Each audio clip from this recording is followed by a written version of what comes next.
Good morning students. आप सभी का वेलकम है क्लास में और सभी को तीज की बहुत बहुत शुभकामनाएं, बहुत बहुत बधाइयाँ आप सभी को। सभी ने बड़े कुशल मंगल से और बहुत ही हर्षोल्लास से त्यौहार मनाया होगा, ये उम्मीद करते हैं और आशा करते हैं। चलिए, अपना जो बिंदु चल रहा था हम वहीं चलते हैं। हम रस पढ़ रहे थे, काव्य रस। रस का पहला जो अवयव था, पहला जो अंग था, वो हम पढ़ चुके हैं बच्चों, स्थायी भाव। और जो प्रश्न मैंने पूछा था बहुत ही अच्छा उत्तर दिया आप सभी ने। तो चलिए आगे, जो दूसरा अंग था रस का, रस जिनसे मिलके बनता है, वो अंग हम पढ़ रहे थे। तो पहला हम पढ़ चुके थे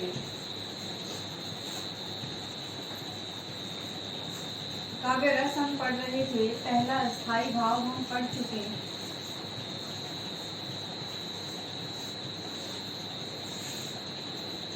ये पहला अवयव था, पहला अंग था, यानी रस बनने की प्रक्रिया जब प्रारंभ होती है, आनंद जिसको कहते हैं, उसमें सबसे पहले स्थान स्थायी भाव का होता है, जो मैं क्लियर कर चुकी हूँ। रस की परिभाषा रस सूत्र भरत मुनि ने जो दिया है वो भी मैं आपको बता चुकी हूँ। दूसरा जो इसका अंग है रस का, वो है विभाव। ये देखिए,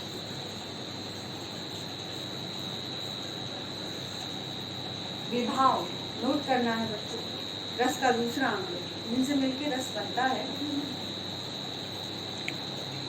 इसकी व्याख्या करते हैं। चलिए,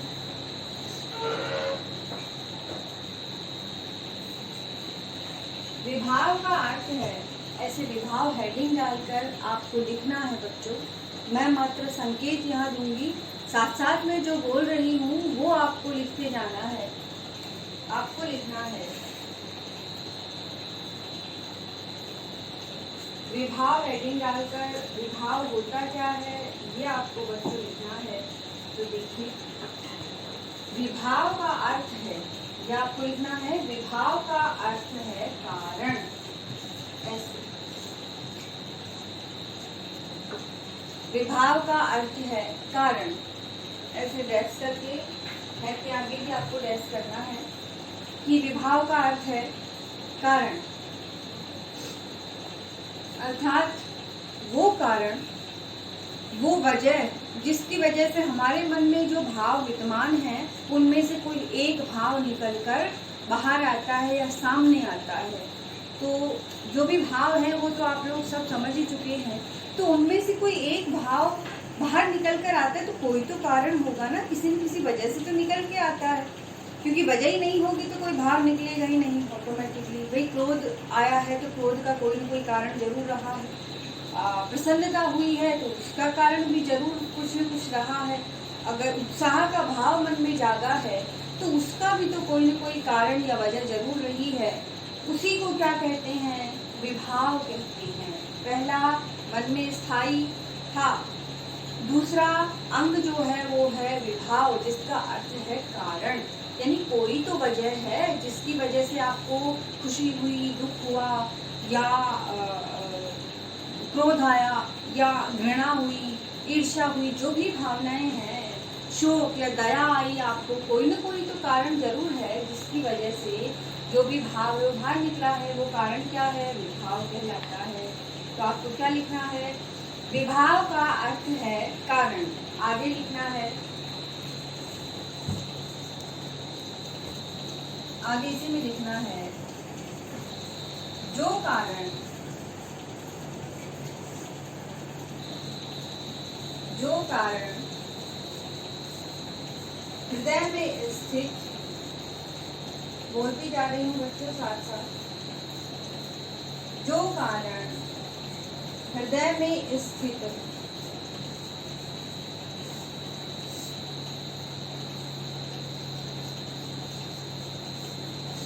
स्थायी भाव को,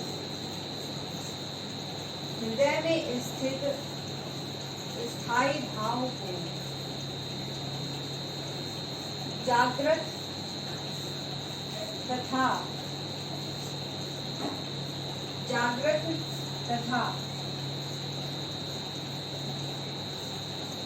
उद्दीप्त करे,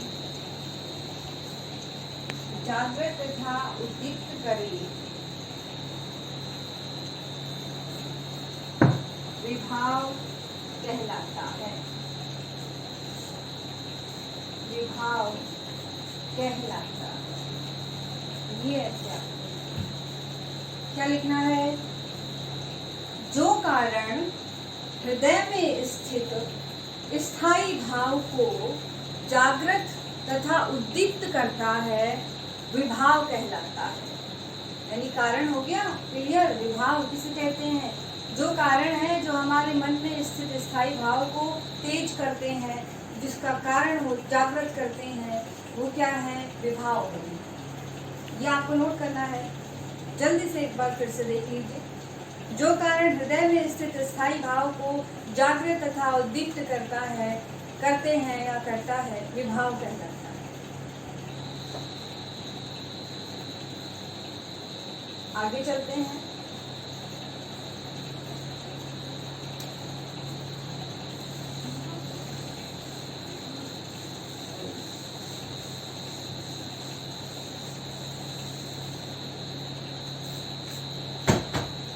आगे है, इस विभाव के दो कारण, यानी जो कारण है उसके दो प्रकार हैं। कौन कौन सा? ये आपको नोट करना है। विभाव के दो भेद हैं, आपको लिखने हैं। आलंबन, आपको अपने तरीके से साफ लिख लेना है। पहला आलंबन विभाव और दूसरा है उद्दीपन विभाव। बहुत अच्छे से आपको समझना है बच्चों, कंफ्यूज बिल्कुल भी नहीं होना है। विभाव के दो पार्ट हो गए, आलंबन विभाव और उद्दीपन विभाव। अभी जब हमने विभाव की परिभाषा पढ़ी थी कि जो कारण स्थायी भाव को जागृत करते हैं और उद्दीप्त करते हैं, हो गए दो। जागृत करते हैं और उद्दीप्त करते हैं, वो कारण विभाव कहलाते हैं। तो एक कारण तो ऐसा होता है जो भाव को जागृत करता है, यानी मेन मुख्य कारण जिसके कारण से कोई भी भाव जागृत हुआ, वो क्या होता है? आलंबन विभाव। और जो उस भाव को और तेज करने में सहायक वातावरण होता है, आसपास का जो भी एनवायरनमेंट है, जो हमारे या तो प्रसन्नता को ज़्यादा तेज कर रहा है, उद्दीप्त कर रहा है, क्रोध को ज़्यादा बढ़ा रहा है, तो वो क्या होगा? उद्दीपन विभाव। दोनों को क्लियर करती हूँ। देखिए, हेडिंग डाल के लिख सकते हैं आलंबन विभाव। ऐसे लिखिए आलंबन।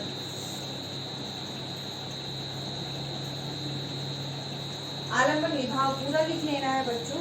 मैं बोर्ड पे सारा लिख नहीं सकती हूँ, इसलिए बार बार आपको कहती हूँ। आलंबन विभाव आपको अच्छे से पूरा लिखना है। होते क्या हैं वो आप नोट करिए।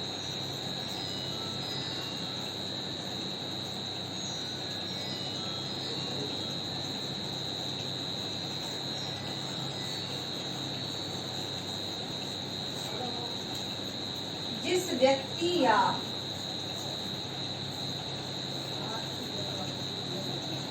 वस्तु के कारण,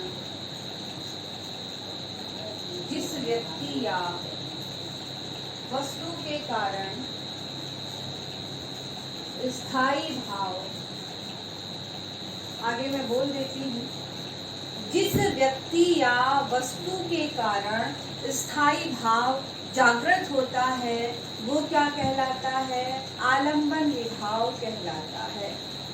फिर से सुनिए, कई बार फोन देखते देखते भी मन नहीं होता, मन कहीं और होता है और आप फोन चल रहा होता है, देख रहे होते हैं, इसलिए थोड़ा सा ध्यान दें।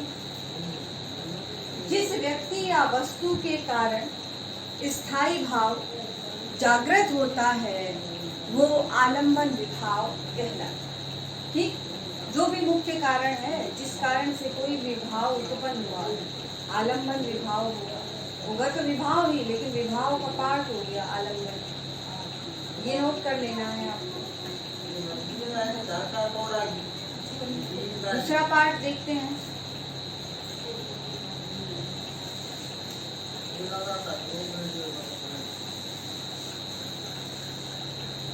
दूसरा पार्ट,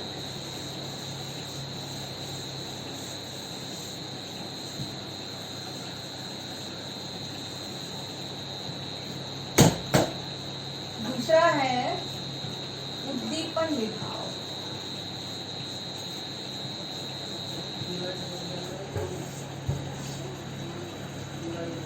उद्दीपन विभाव, उद्दीपन विभाव क्या होता है? आलंबन तो क्या था? मेन कारण था जिसके कारण से कोई भाव जागृत हुआ।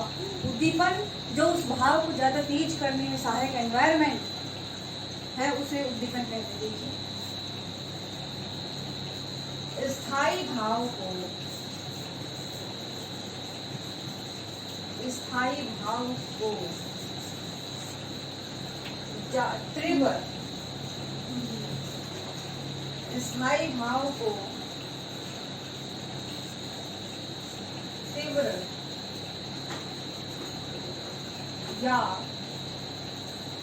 उद्दीप्त, तीव्र या उद्दीप्त करने वाले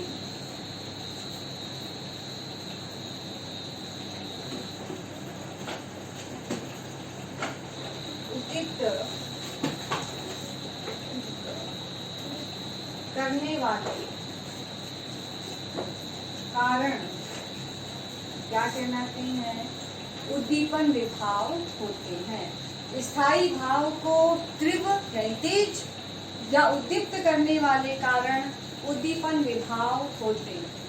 एक एग्जाम्पल से हम समझेंगे कि उसमें क्या अनुभाव है, क्या स्थायी भाव है, क्या विभाव है। लेकिन उससे पहले हम इसके सारे पार्ट तो पढ़ लें, तभी तो।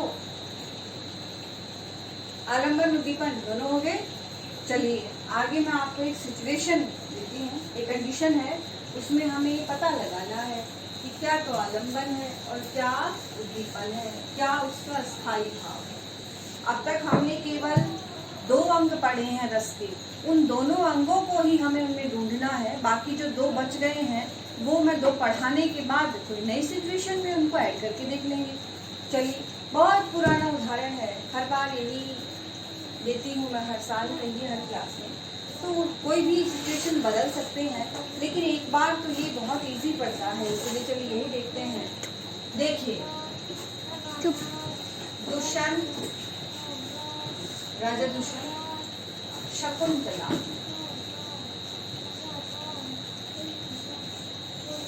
ठीक, राजा दुष्यंत है और शकुंतला है।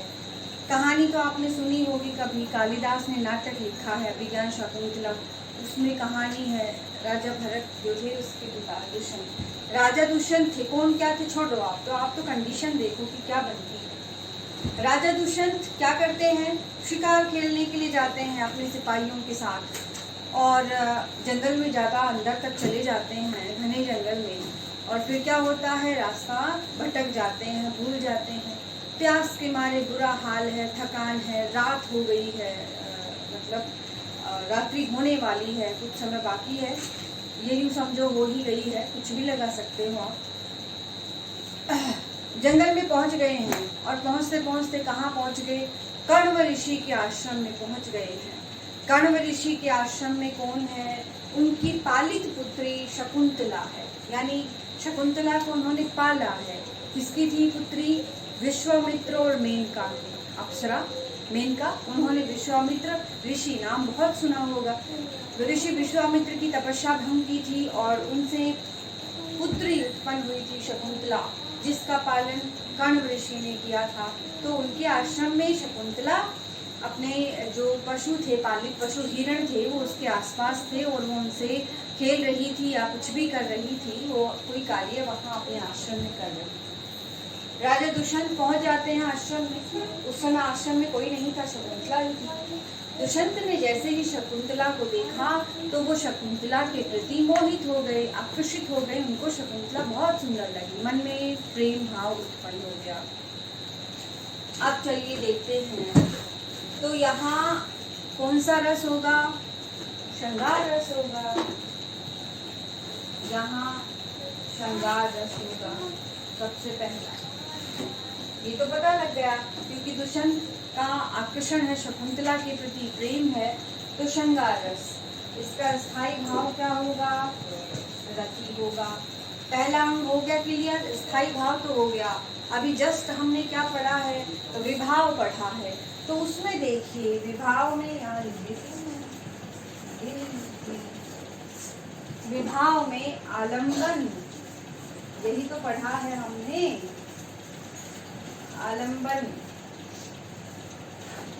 और उद्दीपन, यही पढ़ा है ना विभाव में। तो इनमें से हमें आलंबन और उद्दीपन पता लगाना है। भाई दुष्यंत के मन में प्रेम भाव उत्पन्न हुआ, तो दुष्यंत क्या है? आश्रय है, ये आश्रय, ऐसे मतलब आश्रय वो होता है जिसके मन में कोई भी भाव उत्पन्न होता है। तो यहाँ दुष्यंत के मन में प्रेम भाव उत्पन्न हो रहा है, तो दुष्यंत क्या है? आश्रय है। आश्रय मतलब जिसके मन में भावों ने शरण ली है, जिसके मन में भाव उत्पन्न हुए हैं। दुष्यंत के मन में उत्पन्न हुआ, शकुंतला को तो पता भी नहीं है कि कौन देख रहा है, कौन खड़ा है। दुष्यंत के मन में किस कारण से प्रेम भाव उत्पन्न हुआ? कौन था कारण? शकुंतला। तो क्या होगा? आलंबन शकुंतला। ठीक। और उद्दीपन यानी उस प्रेम भाव को दीप्त करने वाले कारण क्या थे? आसपास का वातावरण, जिसमें क्या क्या थे? वातावरण जिसमें क्या था?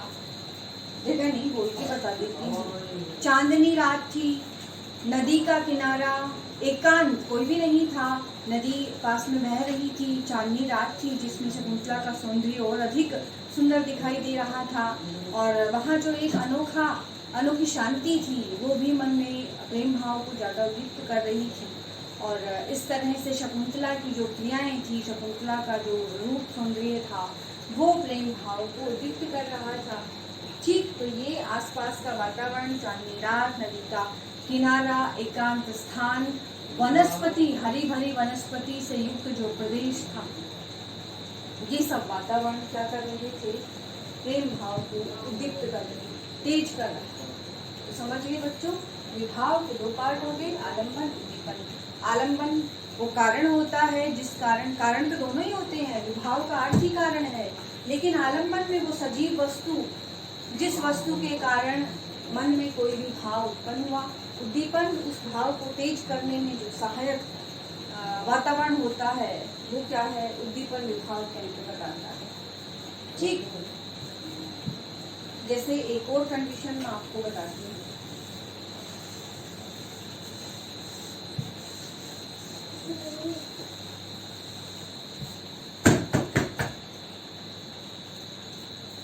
कंडीशन है छिपकली।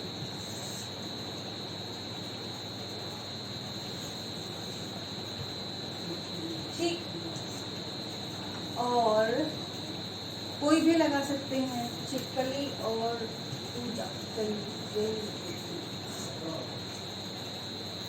छिपकली है, पूजा बैठी है, पढ़ रही है, और क्या होता है? अचानक से छिपकली आकर पट गिरती है। तो उसमें क्या बता सकते हो? कौन सा भाव होगा, कौन सा रस होगा? मैं बताऊं। छिपकली गिरती है तो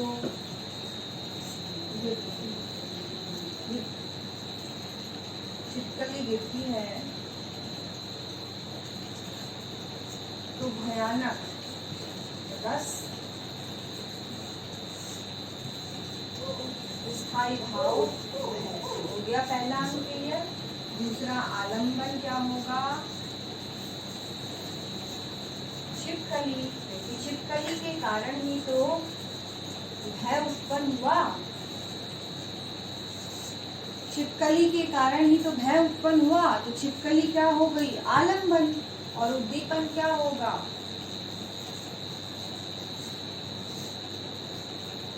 उद्दीपन जो वातावरण आसपास का, कि छिपकली एकदम से अचानक से गिर जाती है और फिर छिपकली का चलना, उसकी क्रियाएं एकदम से, तो वो घबराहट जो होगी वो क्या होगा?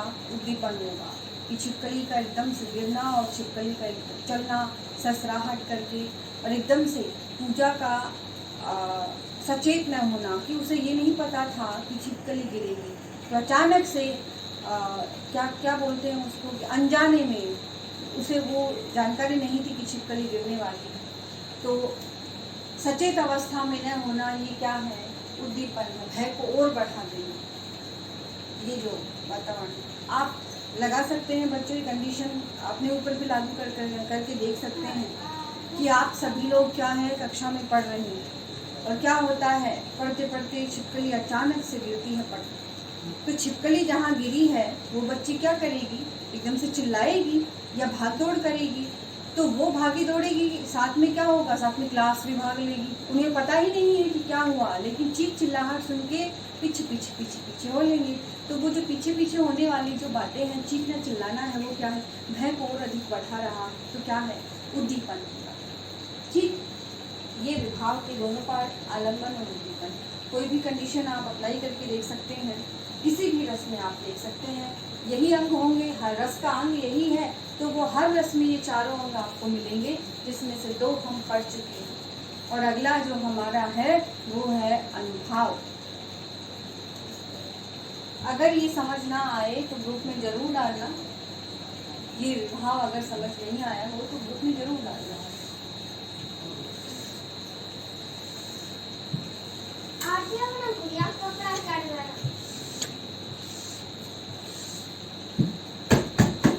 अगला जो टॉपिक है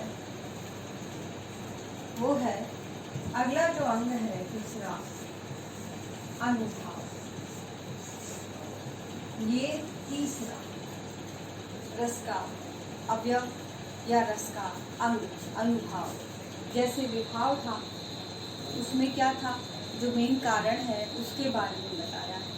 और अनुभाव में क्या बताएंगे कि भाई कैसे पता लगेगा कि कौन सा भाव उत्पन्न हो रहा है। भाई जैसे छिपकली तो गिर गई, छिपकली तो आलम्बन हो गई, लेकिन छिपकली को देखकर पूजा डरी या नहीं डरी, या उसको घृणा आई या उसे डर नहीं लगा, तो ये कैसे पता लगेगा। तो वो किस में आते हैं, अनुभाव में आते हैं। चलिए पढ़ते हैं। अनुभाव थोड़ा सा बड़ा है, अनुभाव के पार्ट भी बहुत सारे हैं और ये अभिनय से संबंधित भी है। अभिनय जिसको बोलते हैं उससे रिलेटेड भी है। तो अनुभाव का अर्थ है, आपको लिखना है अनुभाव।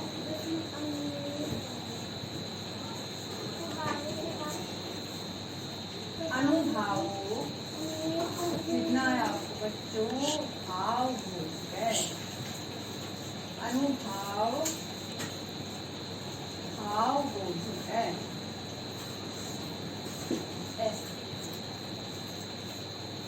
अनुभाव भाव बोध है, अर्थात ये लिखने के बाद आपको लिखना है अनुभाव भावों का बोध कराते हैं। ये कौन सा भाव है, कौन सा रस, अगले में क्या भाव उठ रहे हैं। तो अनुभाव भाव बोध का अर्थात अनुभाव भावों का बोध करवाते हैं। यह आपको लिखना है, इससे आगे लाइन में लिखना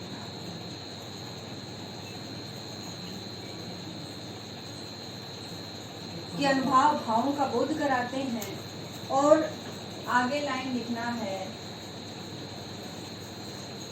अनुभाव में आश्रय की, अनुभाव में आश्रय की चेष्टाएं,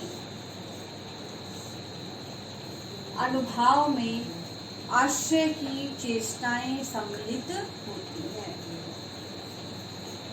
यह आपको लिखना है, यहाँ जगह नहीं है कि अनुभाव में चेष्टाएं, ऐसे लिखना है, गलत नहीं लिख देना बच्चों। कि अनुभाव में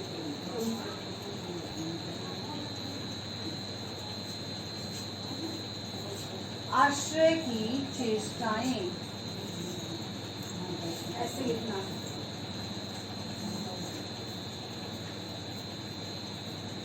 अनुभाव में आश्रय की चेष्टाएं सम्मिलित होती, इस तरह से आपको लिखना है। अब देखिए, आश्रय कौन था, मैंने बताया था दुष्यंत और शकुंतला का। जब मैंने आपको सिचुएशन जो आपके सामने डाली थी उसमें बताया था कि आश्रय कौन कौन होता है। आश्रय दुष्यंत, क्योंकि दुष्यंत के मन में प्रेम उत्पन्न हुआ था। दूसरी सिचुएशन में पूजा, क्योंकि पूजा के मन में भय उत्पन्न हुआ था। तो कौन होंगे, आश्रय कौन होगा, जिसके मन में भाव उत्पन्न होता है वो आश्रय होगा। तो आश्रय की चेष्टाएं किसमें आती हैं, अनुभाव चेष्टाएं सम्मिलित होती हैं, ये बताया आपको। यानी जो भी भाव मन में उत्पन्न होंगे वो अनुभाव कहलाएंगे। यानी दुष्यंत जो कर रहा है क्रिया हलचल, उससे पता लगेगा कि दुष्यंत के मन में प्रेम, तो वो क्या होगा, अनुभाव होगा। दूसरी तरफ पूजा के मन में भय है, तो वो क्या क्रियाएं करेगी, कुछ तो करेगी ना, डरेगी तो कुछ तो करेगी, वो क्या होगा, अनुभाव होगा।